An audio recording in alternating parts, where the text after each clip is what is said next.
Swan is a cool, dashing boy with supernatural powers that make him the strongest in the world.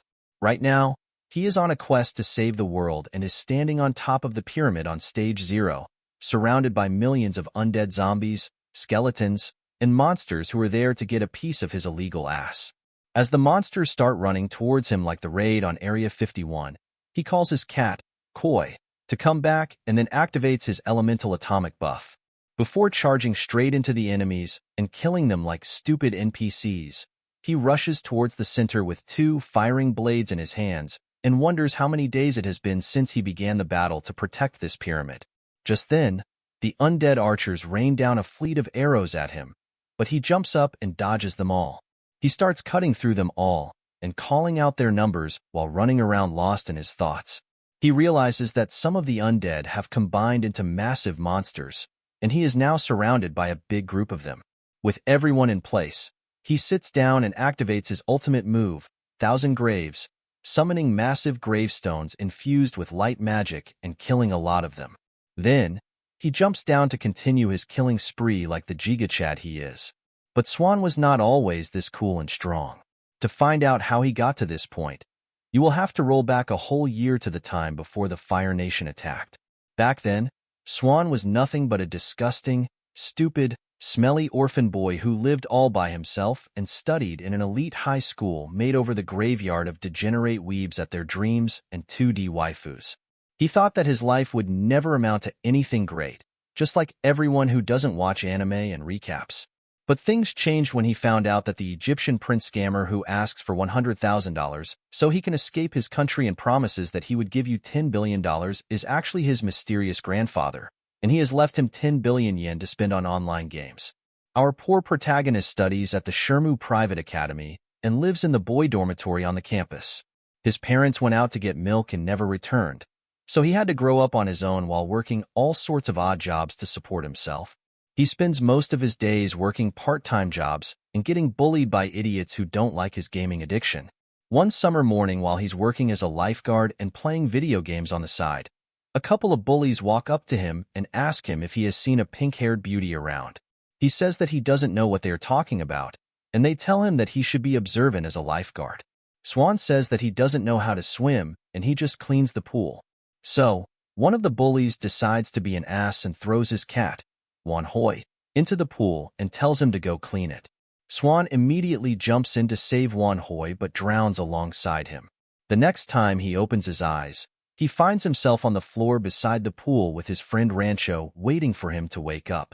He asks him if he saved him, but he says that by the time he arrived, he had already been pulled out, and the one who saved him was Ri, the sole daughter of the vice president of Godgrave Tech Company, which is one of the largest game development and electronics companies in the country.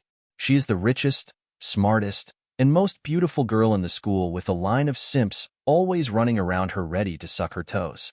But before we move on, let us just take a moment to appreciate the fact that Rancho tells him all this while holding his girlfriend in his arms like a Rizzler and drop a like on the video, so we can get a Riz boost from Rancho the Rizzler, so we can think back on the last thing he remembers before drowning and recalls being kissed by a pink-haired beauty and becomes red in the face like ass.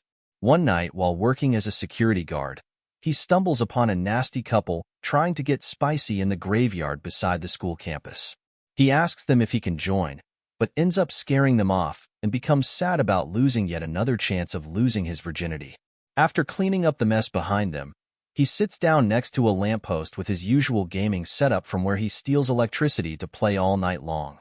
The game, Dungeon Sentry, is Blizzard's next attempt to rob you of all your money and financial future by making it a skill-based pay-to-win multiplayer, and Swan is all about it, being the stinky, sweaty gamer he is. Swan has been playing this game every night since the day of its release and has grinded far more levels than needed to clear the endgame stages. With no caps on the levels, he now plays as a level 180 character named Gwen while wearing nothing but a vest, scarf, and underwear and a stupid helmet on his head with middle high-grade equipment. He has become an urban legend like the naked Poth of Elden Ring who can solo the level 99 Ultimate Dragon in mere seconds with his stupid stick. Everyone thinks that he is really cool, but in reality, he's just a poor, sweaty gamer with no money to spend on his favorite game. So he grinds it all night like a geek. After killing the Ultimate Dragon, he decides to check a new dungeon for mobs to farm. While looking around, he hears a pink-haired cutie running around while screaming like being chased by a stinky mushroom monster. She uses her water spell on the monster, but it doesn't do much because everyone knows grass type is stronger against water type Pokemon. Swan decides to show off his skills and jumps in with his ice and physical attacks, defeating the monster easily. After being saved, the girl walks up to him and introduces herself as a level 11 player called Ray and asks him about his gaming ID. But before he can say anything, his computer shuts down, and he looks up to see that the wiring on the lamppost is going bust. After that, One Eye looks at his dumb ass as he decides to climb up the lamppost to fix the wiring. But then, he sees the pink-haired beauty of the school reopen her room's windows in the girls' dormitory, which is on the other side of the graveyard wall. He starts staring at her like a pervert, but her friend Maki knocks him down the pole by throwing a pillow at him, thinking that he is a creepy stalker. The next morning, while cleaning the school's windows as a part-time job, he sees Ree sitting on the bench with her roommate while playing his favorite game on her laptop. He takes a peek at the screen and realizes that she is the person behind the level 11 Ray he saved last night and becomes really excited for the first time in his life. It's a real cute girl behind an in-game friend instead of a nasty fat middle-aged man.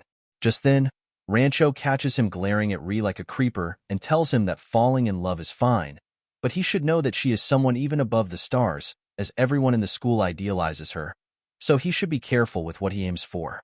Later that afternoon, while playing the game in his dorm room, he receives a friend request from Ree and becomes really excited with that beta male sim energy. After that, for the next several months, they play the game together and become really good friends in-game. But one day, Ray says that she wonders what he looks like in real life, and Sujin wonders that it's not possible for them to become friends in real life as well because he's always busy with his stupid part-time jobs, and he is a poor student with no family, and they practically live in different worlds. He wishes for these days to continue forever where he gets to spend time with her in-game, but it all changes one day when the Fire Nation attacks. One night, all the players in the game receive a notification saying that this game, Dungeon Century, will be discontinued. Swan becomes really depressed, and the next morning, he wanders around the school aimlessly as he feels like his life has ended with the game servers shutting down. His adventures with RI will come to an end, and he will return to being the lonely loser he always was. He spends his day working his part-time jobs and slaving away in depression like all of you in the comments section until night falls. On the other hand, Vice President Yuki sits down with his daughter R and gives her a special box. He tells her to keep it safe, and if something bad were to happen, he wants her to follow the instructions inside the box. Ria asks what he meant by that, and he says that it's just a precautionary measure and nothing is going to happen. He then explains that Dungeon Century has finished its purpose as a prototype, and a new game that will change this world is about to start. Then he turns around and says that she must be sad because she finally found a friend who she liked in the game, and Ria becomes red like a tomato. After that, her father walks out and goes to his office to attend a couple of meetings regarding the announcement of the new game. Later that night, Ria logs into the game and waits for Gwen to come online as well. While sitting in the tavern, she hears about a hidden item in the game called Evening Songflower, which can grant anyone's wish. The player is talking about it as a joke, wondering if they could stop the devs from shutting down the servers if they found it and laugh it off. Sometime later, Sujin hurries to his lamppost and logs into the game to meet Ray. She says that there's only a week left before the servers would be shut down, so she wants to spend as much time as she can adventuring around with him. Sujin takes a dose of copium and thinks that to her, he is just another online friend in one of the games she plays, and that's all he is to her. Once the game ends, he won't be able to meet her like this ever again, and he feels sad. They walk around and talk about the game, and before logging out, Ria tells him about the Evening Songflower and says that she wants to find it before the game ends, no matter what. Being the sweaty-ass gamer simp he is, Sujin says that he would find it with her, and they make a promise to do it before the server shuts down.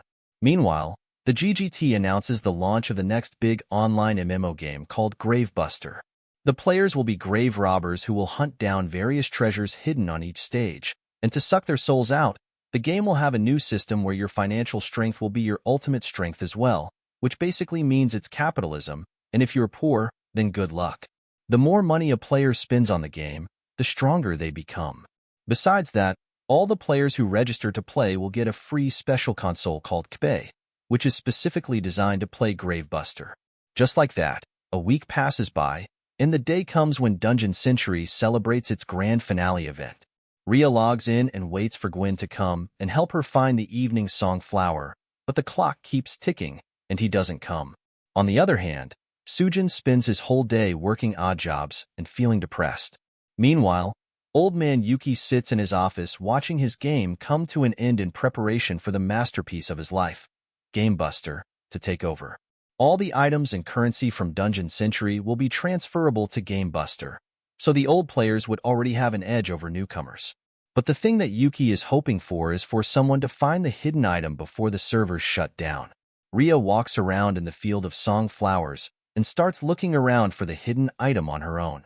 Then, a monster-like player goes berserk and ruins the whole event by killing other players and robbing all their equipment. They soon arrive on the song flower field and attack Rhea as well. She tries to fight back, but the enemy's avatar turns into a tentacle monster, and we all know what that means for anime girls. Meanwhile, Sujin is running late due to a minor accident on his way, but eventually gets his ass in front of his computer and logs in. He goes to the tavern to find Ri, but the place is destroyed, and from a recorded message, he finds out that Ri went ahead on her own to find the flower.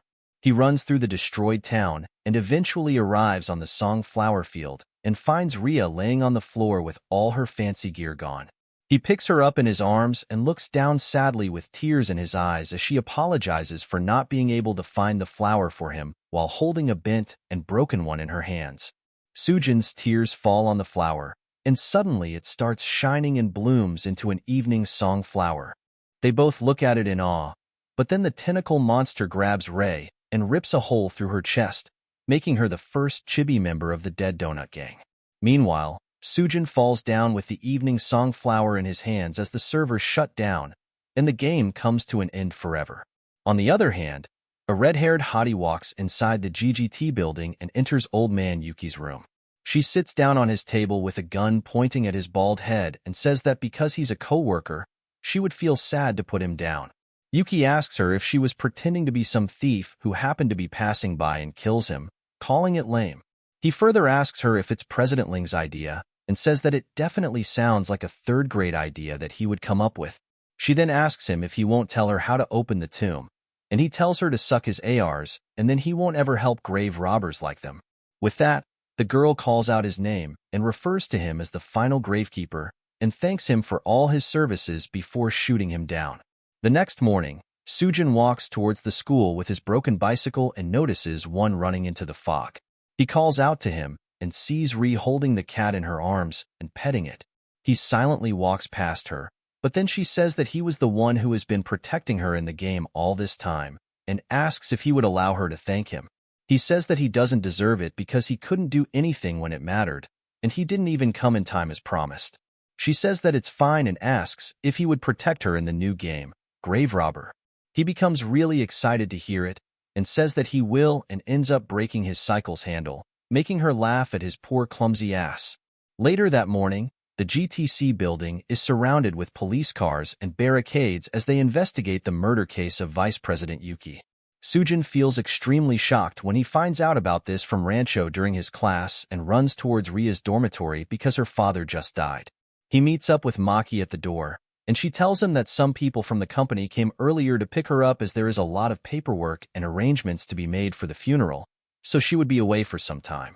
During the funeral, people pity young Ria's fate, and rumors go around that the old man had taken a big debt as well. The murder case makes it to the big news channel, and the GGC President Ling holds a public announcement and says that they won't sit down calmly until they capture the killer, while the red-haired killer stands on the same stage behind the curtains and looks at his politically lying ass. On the other hand, Sujin looks at the news on the net, and while looking at Yuki's portrait, he gets a flashback of playing with him when he was little and says that he knows him from somewhere. A few days later, Ria calls Sujin to come visit her at her house. After exchanging greetings, she takes the purple box out and gives it to him with a letter on top of it. Sujin picks it up and starts reading and finds out that it is a letter from her father Yuki instructing her to give the box to Sujin. He opens it to see what was inside and finds a kbe inside of it. He puts his finger on the screen, and it starts an identification sequence and logs him in as Sujin and tells him to wait while the system starts up. They wonder why the old man would want him to have this console, and then Ria tells him that she is not actually the biological daughter of Yuki. She was adopted when she was very young and doesn't know anything about her real father. Just then, a black car drives in, and her maid comes and tells her that she has some guests. Ria excuses herself and walks out and finds two men asking her if she was Yuki's daughter. Meanwhile, the system loads up on Sujin's kbei, and he picks it up to see what it was about. He looks at the screen and finds out that he now has 10 billion yen in his game account and thinks that it must be a mistake. Just then, a recording starts playing, and it turns out to be from old man Yuki, who says that he is the man who raised Ria, and he is his real grandfather as well. He then says that he might not remember it, but it's all true, and the reason why he has left him with this inheritance is that he wants him to use this money so he and Ria can live together happily ever after. Sujin starts blushing like the simp he is and starts dreaming about Ria being his wife. But then Yuki says that there is another important thing he should know as well. Ria's real parents were friends with the same goal, but the enemies got to them first and murdered them. That's why he adopted Ria as his own daughter to protect her, but now that he is gone, he wants him to use this inheritance to protect her. Just then, Sujin hears Ria scream from outside, and he sees that the two men are forcing her into the car and telling her that she must come with them to the office to settle the massive debt that her dead father has left behind. Sujin looks at that and runs downstairs and tells them to hold it right there.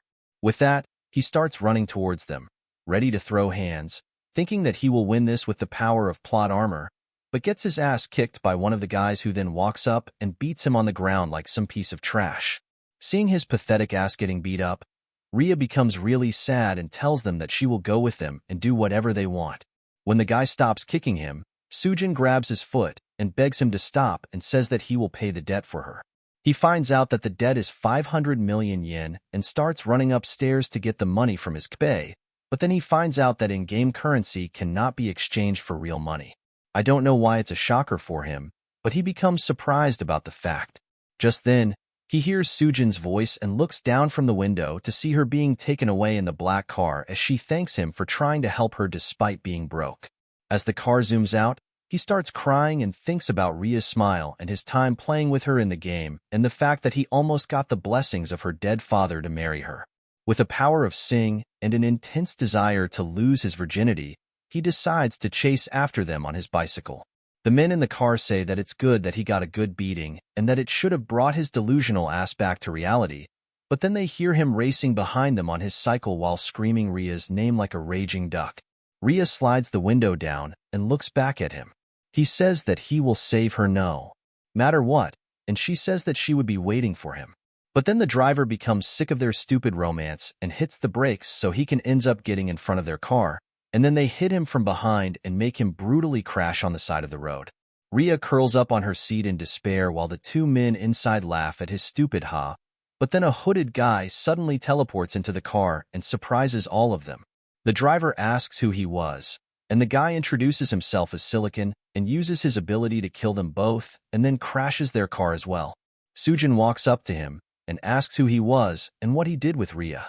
Silicon says that he has a message for him and shares that Sujin Sam will be waiting for him in Gravebuster. Then he vanishes from the scene like Houdini before the car explodes. Later that night, Sujin lies down in his bed in his room and tries to activate the game console, but it doesn't work for some reason. He then falls back and thinks about everything that happened so far and wonders what this game called Gravebuster even is that Yuki created. Besides that, who even was that guy? And where did he take Ria? All these questions flood his mind, and he feels overwhelmed by them. But just then, his kbei starts shining green, and a green-haired beauty with massive plot summons on top of him. He becomes surprised and asks her who she was and why she was there, and she says that she is Twin Star and she is there because he called her as her master. He says that she has got the wrong room, but Twin Star says that she hasn't, and then teleports them both inside Gravebuster on stage 34. After getting teleported, he looks around and wonders if this was Gravebuster, and then looks at her feeling dizzy on the ground. Just then, she gets covered in smoke and transforms into two small cute creatures, and Sujin wonders if that's her real form. Meanwhile, 3 other players appear on the same stage, but far away from Sujin. They get ready to loot the treasure and start exploring the place while Sujin pokes Twin Star around wondering what was going on. Just then, a massive pyramid-like creature comes out of the sand and asks who disturbed his sleep. With that, we get teleported to the game's intro scene and learn about the myth of creation long ago. An all-powerful god has created this world. After that, she gave her own life to create many other lives and became really exhausted. With everything in place, she decided to go to an eternal slumber inside the imperial tomb, and her death left behind a great power, and her name was Goddess Bango. Back at Sujin's location, the massive pyramid's appearance scares Twin Star away, and they turn into their digital versions and go inside his kbei. As they introduce themselves as the guides of this game and tell him good luck before running away, the pyramid hears about this and says that he won't let him go away, and now he will test him to see if he is worthy of becoming a tombed guardian. His mission is to ward off any intruders alongside him and to protect this stage from them. But then he looks down and notices Sujin walking away, saying he gives as many shits about him as you viewers give about your social life. He says that he doesn't have time for all this BS, but then the pyramid says that it must mean he doesn't care about Riku and doesn't want to save her. He says that if he doesn't pass the test, he won't be able to save her, and this makes Sujin really mad. He turns around to ask him how he knew about it. Just then a massive energy beam zooms past from behind him and goes towards the pyramid, barely keeping his smelly ass from turning into roasted pork cheeks. Thankfully, the attack misses its target and flies by the pyramid, and Sujin asks him what it was. On the other hand, we see the 3 players from earlier aiming at the pyramid from a distance. The hot blondie tells his younger brother and sniper, EU, that they missed but the next one will make it for sure. After that, she tells the little girl, Farron, to go on ahead and act as a distraction for the enemies. Back to Sujin, the pyramid says that the Tomb Raiders have already started attacking and he must defeat him if he wants to pass this test. Sujin says, okay, and then tells him to start already. The pyramid tells him to be prepared. After that, shoots down a green laser on the ground and summons a sexy cat girl named Shasa. She is the incarnate of the desert, and after getting summoned, she turns to the guy and asks him if he was Sujin. When he confirms the fact, she says that she has been waiting for him and jumps at him like a fox and steals his first kiss. Sujin becomes excited, but then all dies away as he starts getting a flashback cutscene and remembers an old memory from his childhood with Yuki from when he gave him his red scarf. He remembers that Yuki was really his gramps and starts feeling sentimental. Shasa says that they were able to break the seal on his memories and becomes really happy. And just then the pyramid speaks up as well and says that it's time to reveal his true form. Suddenly, the upper compartment of the pyramid opens up, and from inside Yuki comes out while floating on an air tube. He introduces himself as his grandpa and says that while he had many identities in real life, his single true identity has always been that he was Sujin's gramps. Just then F uses her card summoning ability, Stip a Heart, and sends a bunch of disgusting insects towards the pyramid. Meanwhile, Foreign launches a bunch of blasts on the location using her blasting sword, and then rides one of the centipedes towards Sujin. They all think about the treasure and rewards they will earn from this stage, and say that they would be rich after this, and prepare to shoot another energy shot at the pyramid. Meanwhile, Yuki explains that he is the data that the real Yuki saved in this game before dying in real life. They all then run inside the pyramid, and Yuki takes him to the cockpit of the Guardian made specifically for this hidden stage, the Guardian Giant Yuki 34. He then prepares the giant to activate and waits for it, while Farron attacks the pyramid with a strong blasting SL attack from her sword and cuts it in half. But it turns out that in reality, the pyramid just opened up to reveal the real Guardian Giant from underground. The Guardian Giant comes out instantly, destroys a couple of centipedes, and makes Foreign scared of his big D energy. On the other hand, Rei wakes up from a nightmare where she fails to save Sujin from drowning the other day and finds herself locked in a cell with a young girl keeping watch over her. The girl throws a dress at her and tells her to get prepared for the purification, and then takes her to a pond with a couple of mermaids who help her take a bath. Back on the battlefield, Sujin and Shasa are inside the Guardian Giant, but they are still as big of noobs as they were outside it with no idea how to control it. They get bombed down by the centipedes, and F thinks how it's all just a big hunk of metal trash.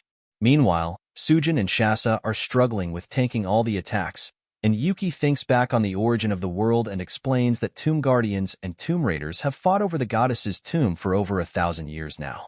But originally both sides had the same powers.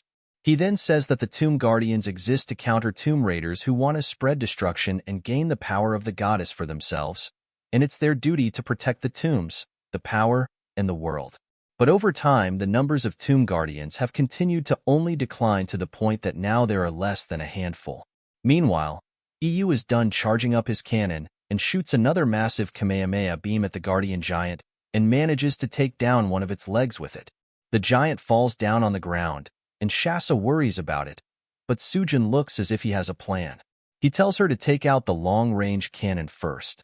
The giant gets in position with its gun as Shasa takes charge of the aim and fire. Sujin scans the area and locates EU and F's location and tells her to take her time to aim and then go for them. With everything lined up, Shasa fires the shot, and it launches a strong beam of red energy at EU.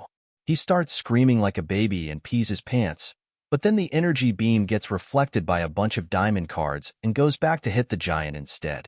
It turns out it was Thief's doing. She says that it's time to counterattack and activates the club's hypnosis card. With that, she throws a bunch of clubs in the air, and the spell takes over Shasa's mind, and she starts shooting at the clubs in the air mindlessly. She uses the ability so much that now they are left with only one shot, but Sujin stops her in time and binds her down. In the meantime, Foreign and the centipedes keep on attacking the giant, and some of the centipede robots even manage to get inside the robot and start damaging it from inside.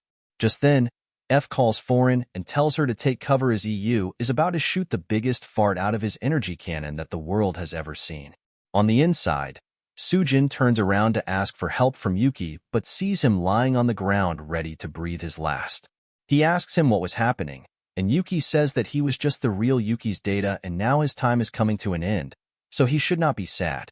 With that said, he tells Sujin to protect Bango's tomb, and says that protecting it is the only way to save Ria as well, and then says that he is the last of Tomb Guardians before vanishing away into digital After Effects.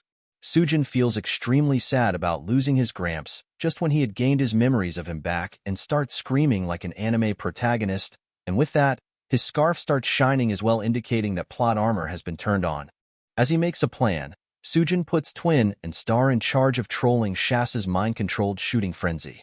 After that, he rides one of the centipedes out of the robot and rushes straight towards Foe from the sky. Fan tries to catch up to him to see who he was, but gets lured into the trap as he signals Twin and Star to make Shasa shoot at the clubs in front of him and takes Fawn down with it. After that, he places a few reflective diamond cards in the way and makes it so the energy beam reflects on them and hits Foe and takes her out as well. He then stands in the air on top of one of the reflective cards and makes EU question in his eyes. He says that he thought all the Tomb Guardians were gone, but he says that the last one is still alive. EU gets on top of his cannon and shoots it at Sujin, but he uses another Uno reverse card and makes the energy beam reflect back onto EU, taking him out as well. After that, he goes back to the giant, and Shasa says that he has passed the exam, and now he is the last Tomb Guardian. He says that he was able to do it only because she and the Twin Stars helped him, but she says that he did a great job and then says her goodbye as her purpose has finished. With that, she gives him a hug, and the whole stage alongside the giant and Shasa vanishes away into digital particles, and Sujin falls into a dark pit of digital void. But once she goes away, a crazy pink-haired gun lady appears behind him and says that she was wondering who she was going to face, but it turns out he is just a little baby.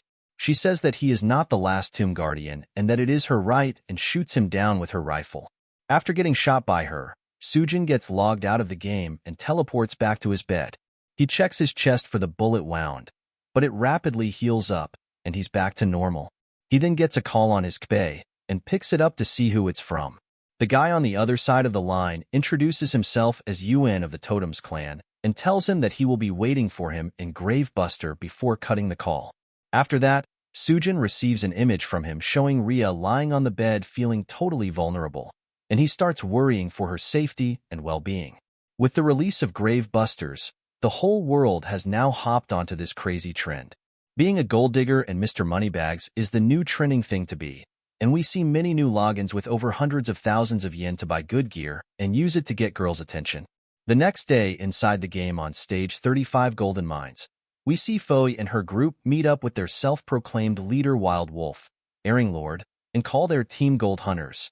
They are a group of players who specifically target noobs and hunt them down for all their golden items. They wait at a hot spot and keep an eye out for fresh prey, and eventually end up with a team of fat-looking ducklings running around in new gear. The fat guy cuts down a monster and makes some gold, and while everyone butters him up with praise, Foy walks close to them alongside Furin and says that they found a big treasure in the mines ahead.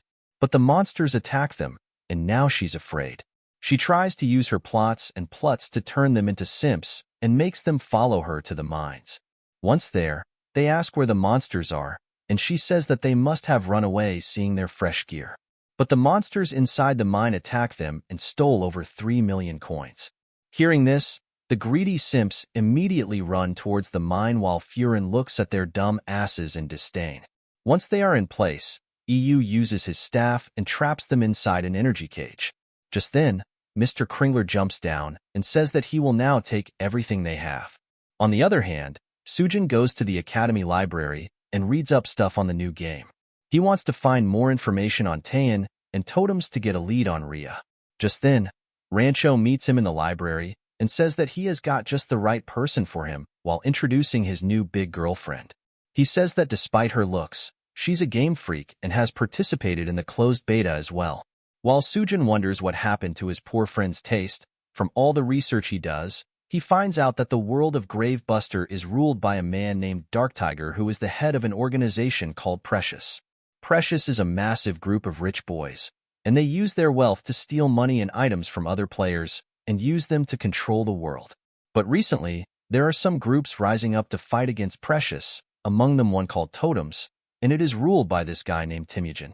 He's a terrifying man who is willing to do anything to get what he wants and is portrayed as a villain. Later that evening, Sujin looks at the picture of Rhea that Yuan sent him and thinks about the fact that he would do anything to get what he wants and starts getting crazy ideas and rolls on the bed like a giddy penguin. Meanwhile, Rhea wakes up in her room and is approached by Timon himself. He tells her that she will get everything she wants, and she just has to ask for it, but she can't leave from there. Back in the real world, Sujin goes to the girls' dormitory and pays Maki a visit. She says that no one knows where she went, and it feels like she has just disappeared.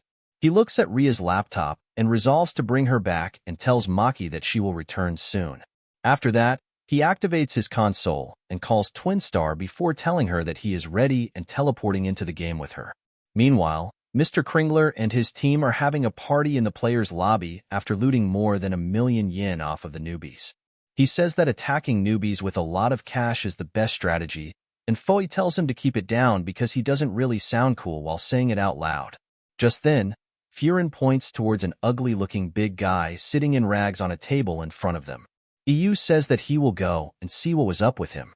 He later comes back with the information that the guy was the leader of Generals, which was like one of the backbone teams of Precious. His group got wiped out by a crazy lady who came out of nowhere and stripped them of all their belongings. They think that it's crazy and say that it must be some false information, and they must have had an internal conflict and a falling out. After that, they all head out for another hunt and trap yet another group of 3 newbies. Kringlord takes his sword out and stabs one of them with it. Suddenly, all their items and money start draining from their account and get transferred to Kringler's, and he tells them that once a player's account hits 0, they will be forcefully logged out, and their account will be killed. After stripping one of them down, he prepares to help himself to the others, but just then someone shoots at the cage from afar and breaks it down. The newbies run away, and Kringalert points his sword at the shooter and asks them what was up. It turns out she is the same crazy lady who shot Sujin the last time.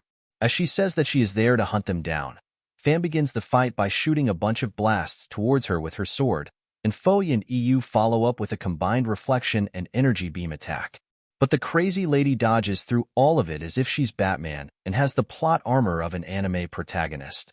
She lands in front of Kringler, and the others surround her and tell her to drop her weapon. She looks at their dumb faces and says okay, and drops her gun to activate a gravity cage spell that traps them all. She then jumps out and points her gun towards Kringler and tells him to hand over the goods, and he starts crying like a baby and says that she should go and take the items from his group because they are much stronger and valuable. He lets her walk really close to him with his ass acting, and then stabs her with his sword as soon as she turns around. He calls her stupid while Foy and the others call them trash for selling them out. The crazy lady says that is a sword that transfers the financial power from one person to another, and as far as she knows, it takes away from the player with less power and gives it to the richer person. Cringelord says yes and reveals that despite how he looks, he's worth over 50 million yen. But then he gets surprised as he looks at her account, and it turns out that she is one of the 5 players in the game with accounts over 100 million yen, the 5 billionaires. She looks back at him and says that she doesn't mind giving her gold to him if he can carry it, and then drops a massive brick of gold on him like Madara Uchiha and kills his character on the spot. After that, she jumps away and gets inside her carriage, and Foy asks her for her name. She says that her name is the Collector, and she's a woman who lives solely to kill tomb raiders like them. After that, she rides away while letting out a crazy laugh and drifts off into the distance as her name makes it to the upper ranks of the precious, and they decide to take her down. Meanwhile, inside the totem's base, their member Ara presents Jan with a red sea-bay that he had ordered, and he says that with this, he will be able to show Precious that they can be unpredictable as well. The chibi ninja girl, Koshiro, looks at it and asks him if he will give it to Ria and says that she is useless now that Yuki has died. But Silicon stops her and tells her to stand down. Timon hears her out and tells her that he knows that she doesn't know the real worth of Ria, but she will understand soon in the future. After that, he dresses Ria in a totally not safe for work outfit and presents her with a red sea-bay and invites her as the new member of Totems. Meanwhile, we see Sujin flying over an arena on stage 10 called Twin Battlegate. He wants to meet the organizer of these battles called La Long because he's also in charge of the beginner's courses. While flying up, he notices a young boy named Takashi climbing up from the side of the arena.